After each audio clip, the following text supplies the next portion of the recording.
শুধু একটি নির্বাচনের জন্য এতগুলো মানুষ শহীদ হয়নি।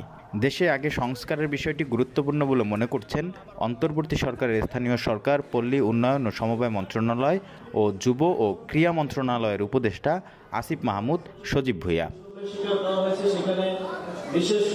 বুধবার সকালে ঠাকুরগাঁয়ের বালিয়াডাঙ্গি উপজেলা পরিষদ হলরুমে শীতার্তদের মাঝে শীতবস্ত্র বিতরণ ও মতবিনিময় সভায় প্রধান অতিথির বক্তব্যে এসব কথা বলেন তিনি।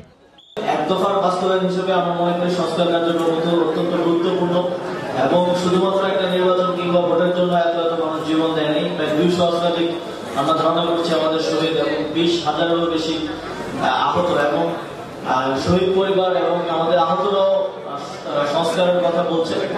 এই সরকারের একটা ক্লিয়ার ম্যান্ডেট হচ্ছে আমরা সংস্কার কার্যক্রমগুলো করবো এবং আপনার জানেন কমিশনগুলোর প্রায় 3 মাসের মতো সময় হয়ে যাচ্ছে, কমিশনগুলো উপস্থাপনা দেবে। সরকারি কর্মকর্তারা ঠিকাদারির সাথে জড়িতের বিষয়ে আসিফ মাহমুদ বলেন, দেশের বিভিন্ন জায়গায় সরকারি কর্মকর্তারা ঠিকাদারির সাথে যুক্ত হয়ে যাচ্ছেন। এ বিষয়ে মিটিং করা হবে। যে আমাদের কর্মকর্তারা বিভিন্ন ধরনের ঠিকাদারি কার্যক্রমের সাথে জড়িত, আমরা কেন্দ্রীয়ভাবে এটার মনিটরিং করবো এবং সামনের দিনে স্থানীয় উন্নয়ন, অবকাঠামো উন্নয়নের ক্ষেত্রে যাতে এই ধরনের যুক্ত না থাকে এবং এই যে বারবার হাত বদলের ফলে যেটা হয় সেটা হচ্ছে যে মূল কাজটা কম্প্রোমাইজ হয়ে যায়। আমরা চেষ্টা করবো এটা যাতে সামনে না। গণ অভ্যুত্থানে জেলার আহতদের চিকিৎসার বিষয়ে উপদেষ্টা বলেন, আমরা আহতদের সাথে বসে গল্প করেছি, তাদের চিকিৎসা নিশ্চিতে আমরা কাজ করে যাচ্ছি।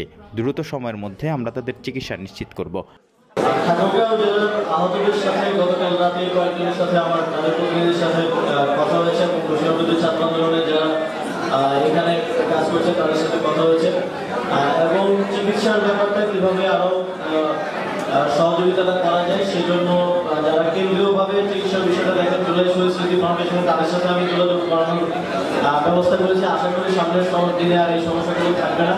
এ সময় মতবিনিময় সভায় ঠাকুরগাঁয়ের অতিরিক্ত জেলা প্রশাসক সর্দার মোস্তফা শাহিনের সভাপতিত্বে আর উপস্থিত ছিলেন অতিরিক্ত পুলিশ সুপার, যিনি পুলিশ সুপার পদোন্নতিপ্রাপ্ত লিজা বেগম, বালিয়াডাঙ্গি উপজেলা নির্বাহী কর্মকর্তা পলাশ কুমার দেবনাথ, এলজেইডির নির্বাহী প্রকৌশলী মোহাম্মদ মামুন বিশ্বাস সহ জেলা ও পুলিশ প্রশাসনের বিভিন্ন কর্মকর্তারা।